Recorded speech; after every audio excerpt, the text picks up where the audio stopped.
Variables को add करना है, ठीक है। तो मैं सबसे पहले क्या करूंगा, डेफ, अब मैंने ऐड का फंक्शन बना लिया, मैं ऐड लिख लेता हूँ, आप जो मर्जी लिखें। अब मेरी मेरी रिक्वायरमेंट क्या है कि मैंने दो वेरिएबल्स को ऐड करना है।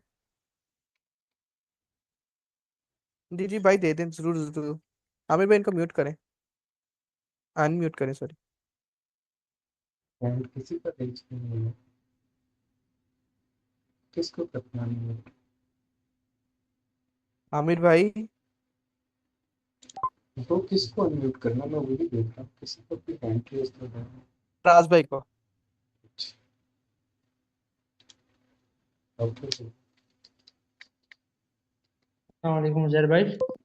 दरअसल ये जो आर्ग्यूमेंट वालेकुम और सलाम। पैरामीटर का जो कॉन्सेप्ट है ना, इसकी एक बेसिक हमारे पास एक एग्जांपल होती है कि देखिए, जब हम एक वेरिएबल में क्या करते हैं कि वेरिएबल बनाते हैं, ठीक है।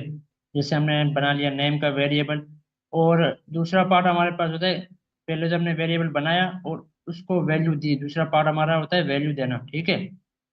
तो यही पेश काम कर अगर दो। हम एक एग्जांपल से समझो कि हमें फंक्शन में एक वेरिएबल बनाना है, ठीक है। तो हम ऐसे तो नहीं बनाएंगे name is equal to Faraz या उजैर जो भी हुआ। तो फंक्शन में वेरिएबल कैसे बनाते हैं, जो वेरिएबल का नाम लिखते हैं ना, वो हम लिखते हैं पैरामीटर में। जो हमारे पास पैरामीटर्स होते हैं ऊपर आ रहे हैं फंक्शन में, और उनकी जो वैल्यू दे रहे हैं ना हम, जैसे name is equal to Uzair हो गया, तो वो जो उजैर वाली वैल्यू है वो हम आर्ग्यूमेंट में देते हैं। तो ऐसे समझो कि अगर हम बाहर बना देना एक वेरिएबल, तो वो तो वेरिएबल जैसे बनाते हैं name is equal to Uzair, और अगर हमें फंक्शन में एक वेरिएबल बनाना हो तो वो हम पैरामीटर और आर्ग्यूमेंट देते हैं। बिल्कुल। ये था मेरा। अच्छा, जी जी, मैं इनके भाई को थोड़ा एक्सप्लेन करता हूँ, भाई ने क्या कहा है। भाई ने कहा है, देखिए हम क्या करते हैं, हम जब वेरिएबल बनाते हैं सिंपल, हम उसका नेम लिखते हैं। फॉर एग्जांपल मैं नेम का वेरिएबल बना रहा हूँ, और उसकी वैल्यू दे देते हैं, ऐसे ही है। और उसकी वैल्यू दे दी उसे। अब यही चीज हम इसको पैरामीटर, ये हमारा पैरामीटर है, ठीक है। और ये हमारा आर्गुमेंट है, जो उस वेरिएबल के अंदर जाके स्टोर होगा, मीन्स कि जो वैल्यू उसके अंदर जाके स्टोर होगी। तो ये हमारा पैरामीटर है, ये जिसे हम डिक्लेरेशन भी कहते हैं, और ये हमारा आर्गुमेंट है, अगर आप सिंपल वर्ड्स में समझें इसको, ठीक है। फंक्शन में इस चीज को, वेरिएबल को नेम देने को पैरामीटर कहते हैं, और जब उसको वैल्यू देते हैं, जो हम कॉल करके उसे वैल्यू देते हैं, उसे कहते हैं आर्गुमेंट। मैंने आपको यहाँ पे जब बता रहा था ना, ये देखें कि यहाँ पे क्या होगा, यूजर इनपुट की वैल्यू, यहाँ पे यूजर इनपुट की 5 आएगा, और 5 जाके यहाँ पे आके इस वेरिएबल में आके स्टोर होगा। मीन्स कि उसकी वैल्यू 5 बन जाएगी, फिर उस पर वर्क होगा, ऐसे ही था।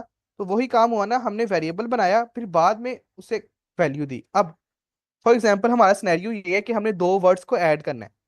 तो हमारे बताएं, वेरिएबल दो होंगे ना, हमने दो वर्ड्स को ऐड करना है, हम एक वेरिएबल में एक वर्ड ऐड रखेंगे, दूसरे वेरिएबल में दूसरा वर्ड रखेंगे। तो हमारे पैरामीटर कितने होंगे, बेशक हमारे पैरामीटर दो होंगे, ठीक है। तो हमारा क्या रिटर्न करवाना है, हम प्रिंट करवा देते हैं, रिटर्न वाले पे बाद में जाएंगे। हम प्रिंट करवा लेते हैं इन दोनों का ऐड करके, एक्स, एक्स प्लस वाई, कि हमें ये रिटर्न करके दे दो, इनको प्रिंट करके ना रिटर्न करके दे दो। तो अब एक्स और वाई की क्या वैल्यू है, अब हमने वेरिएबल बना दिए हैं, और उनको प्लस करवा के रिटर्न भी करवा लिया है। अब हमने इनको वैल्यू भी देनी है। तो मैं क्या करता हूँ, अब मैं इस फंक्शन को कॉल करता हूँ, ऐड वाले को, ठीक है। और इसमें वैल्यू देता हूँ, एक्स की वैल्यू 2 दे दी मैंने, वाई की वैल्यू मैंने 3 दे दी, ठीक है। समझ ये होगी, वेरिएबल को मैंने नेम दिया, और यहाँ पे आके मैंने वेरिएबल को वैल्यू दी। तो 2 यहाँ पे जाके एक्स में स्टोर होगा, 3 जाके जाके वाई में स्टोर होगा। फिर क्या होगा, उन दोनों को हम प्लस कर देंगे, और हमें उसे प्रिंट करवा देंगे। अब इसको अगर रन करते हैं हम, ओहो,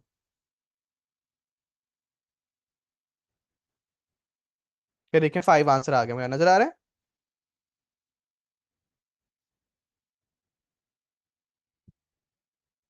कोई कंफ्यूजन किसी को इस चीज में अभी तक जो पड़ा है।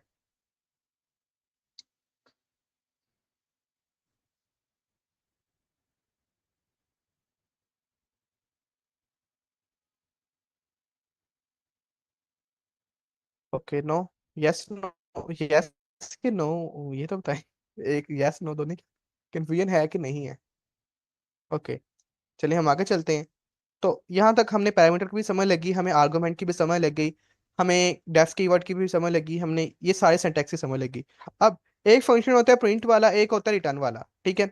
तो ये रिटर्न, अब मैं ये क्या करूंगा, रिटर्न, रिटर्न और प्रिंट तकरीबन सेम है। जब हम रिटर्न लिखते हैं ना तब सिर्फ एक चीज की एडिशन होगी। जब आपने रिटर्न लिखना है, एक तो रिटर्न जहां पे आपने लिखा उसके नीचे वाला कोड नहीं चलेगा। मीन्स कि अगर मैं यहाँ पे रिटर्न होता है एक किस्म का इसे हम ये भी कहते हैं, फंक्शन किलर भी कहते हैं इसको, ठीक है।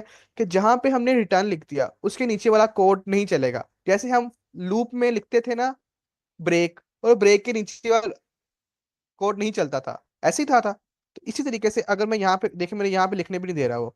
अगर मैं लिखूँ यहाँ पे कुछ लिख लेते हैं, प्रिंट लिख लेता हूँ यहाँ पे प्रिंट। ये देखें ये भी ब्लर होके आएगा। जैसे हमारा ब्रेक में ब्लर होके आ रहा था ना, देखें रिटर्न के बाद ये कोड मेरा ब्लर होके आ रहा है, क्योंकि यहाँ पे कोड जाएगा ही नहीं। ये है रिटर्न, जैसे हम लूप में ब्रेक यूज करते हैं ना, कि यहाँ पे आके लूप ब्रेक हो जाए, इसके आगे वाला कोड नहीं आपने रन करना। इसी तरीके से डेफ में है रिटर्न, फंक्शन में है रिटर्न। जहां पे आप रिटर्न लगा देते हैं उसके आगे वाला कोड रन नहीं होता, वो वहां पे आपको वैल्यू रिटर्न कर देता है, उसके आगे उसने देखना ही नहीं है कि क्या फंक्शनैलिटी है। तो आपने रिटर्न को ध्यान से यूज करना है। और दूसरी चीज, जब आपने रिटर्न यूज करना है, तब आपने जब फंक्शन को कॉल करना है ना, देखें तब आपने फंक्शन को कॉल करना है। तो आप मैंने सिंपल रिटर्न लिख दिया और कुछ भी नहीं किया है, फंक्शन को कॉल किया। तो मैं इसको अगर रन करता हूँ तो हमें आउटपुट कोई भी शो नहीं होगा। ये देखें आउटपुट कुछ भी शो नहीं होगा, क्योंकि आपने वहां पे रिटर्न करवाया है। अब आपको इसको प्रिंट करवाना पड़ेगा। अब अगर आपने इसकी आउटपुट देखनी है तो आपको फंक्शन को प्रिंट स्टेटमेंट के अंदर प्रिंट करवाना पड़ेगा। मीन्स की प्रिंट स्टेटमेंट लिखी मैंने, उसके अंदर ऐड फंक्शन कॉल किया और उसके अंदर आर्गुमेंट दे दिया। अब देखिए मेरा आउटपुट शो होगा 5, ठीक है। समझ लगी इस चीज की रिटर्न की? मैं रिटर्न दोबारा रिपीट करता हूँ, रुके। अच्छा उधर पे देख, ये जो डेफ है ना जी डेफ, जी इसका ना अगर बेसिक से सबको क्लियर हो गया ना, आई थिंक आगे जी जी, जाके उनको कोई प्रॉब्लम नहीं होगी। इसलिए ना इसके बिल्कुल ऊपर ना सारा क्वेश्चन आंसर लाजमी ले लें। इसके सारा डेफ ही है। हम आगे जाके मैं आपको ना डेफ हमने पढ़ाना होता है एंड पे, कि हम non primitive data type list tuple, ये सारा हम एंड पे जाके डेफ पढ़ते होते हैं। हमें सर ने भी एंड पे पढ़ाया था। लेकिन अब मैं आपको इसलिए आगे बढ़ा रहा हूँ क्योंकि फिर मैं आगे सारी असाइनमेंट आपको इसी पे दूंगा।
तो मैं कह रहा था कि मैं आपको फंक्शन इसलिए जल्दी बढ़ा रहा हूँ, वरना ये एंड पे जाकर टॉपिक पढ़ते होते हैं।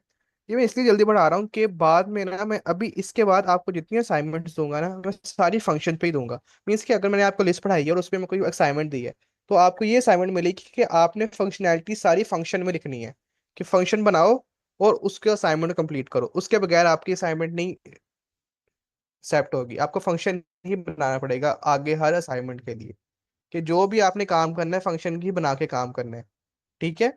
जैसे हमने कल क्या किया था, हमने ग्रेडेड सिस्टम बनाया था कल के परसों। तो आपको वो भी फंक्शन अंदर, अब अगर मैंने फंक्शन पहले बनाए होते तो मैं अब वो भी आपको फंक्शन के अंदर देता कि ग्रेडेड सिस्टम का भी एक फंक्शन बनाओ, उसका कोड ना लिखो, सिर्फ फंक्शन बनाओ। मोहसिन भाई असाइनमेंट हम यहीं पे ज्वाइन फ्रॉम टुडे, अच्छा। मोहसिन भाई हम ना यहीं पे आपको मैं असाइनमेंट देता हूँ, आप लोग यहीं पे बैठ के करते हैं और अपनी अपनी गिटहब पे पुश करके मुझे लिंक सेंड कर देते हैं, फिर मैं चेक कर लेता हूँ। ठीक है ठीक। तो इसलिए तो इतना टाइम रखा हुआ है, 9 से 2 बस का। अच्छा जी, तो अभी हम वापस आते हैं रिटर्न पे। तो हम यहाँ पे पहले क्या कर रहे थे, हम सिंपल प्रिंट प्रिंट लिख रहे थे अभी। हो हम सिंपल लिख रहे थे प्रिंट। अगर मैं दोबारा प्रिंट लिख देता हूँ, तो आपने एक चीज चेक करनी है, प्रिंट और ये प्रिंट। ठीक है, अब मैं इसको अगर रन करता हूँ तो देखें क्या होता है, 5 और नन। नन क्यों आया? अब देखें, अब मैंने यहाँ पे भी प्रिंट लिखा है और यहाँ पे प्रिंट लिखा हुआ है, इसकी वजह से नन आया। क्योंकि ऊपर, अगर आपने ऊपर प्रिंट लिखना है तो नीचे आपने प्रिंट नहीं लिखना। मीन प्रिंट स्टेटमेंट आपने एक में एक प्रिंट स्टेटमेंट सिर्फ एक लिखनी है, या फिर आप फंक्शन के अंदर प्रिंट स्टेटमेंट लिख लें, या फिर उसको जब कॉल करते हैं तब लिख लें। तो अगर आपने फंक्शन के अंदर प्रिंट स्टेटमेंट लिख दी है, तो आप बाद में प्रिंट स्टेटमेंट नहीं लिखेंगे, आप सिंपल उसको फंक्शन का कॉल करेंगे। ठीक है, लेकिन हर जगह आपको, कहीं भी आपको फंक्शन में प्रिंट स्टेटमेंट लिखी हुई नहीं मिलती। हर जगह आपको रिटर्न स्टेटमेंट ही मिलेगी, मैक्सिमम रिटर्न स्टेटमेंट मिलती है, क्योंकि रिटर्न स्टेटमेंट है ही फंक्शन के लिए। हम क्या करते हैं, हम कोई भी फंक्शनैलिटी, फॉर एग्जांपल मैं क्या करता हूँ, मैं एक यहाँ पे एक और वेरिएबल बनाता हूँ वाई के नेम से। ठीक है, वाई में क्या करता हूँ, इसका आंसर स्टोर करवा लेता हूँ, x plus y, x plus oh sorry y के नेम, जी के नेम से बनाते हैं। ठीक है, और एक्स प्लस वाई का आंसर स्टोर करवा लिया। अब मैं यहाँ पे दो काम कर सकता हूँ, एक तो मैं प्रिंट जी कर सकता हूँ, या फिर मैं जी को रिटर्न करवा सकता हूँ। जी में मेरी आंसर स्टोर हो गया, जी में आके मेरा एक्स प्लस वाई होके, और मैं उसको रिटर्न करवा सकता हूँ। ठीक है, या फिर उसको मैं प्रिंट करवा सकता हूँ। लेकिन बेस्ट तरीका यही होता है कि आप उसको रिटर्न करवाओ उस वेरिएबल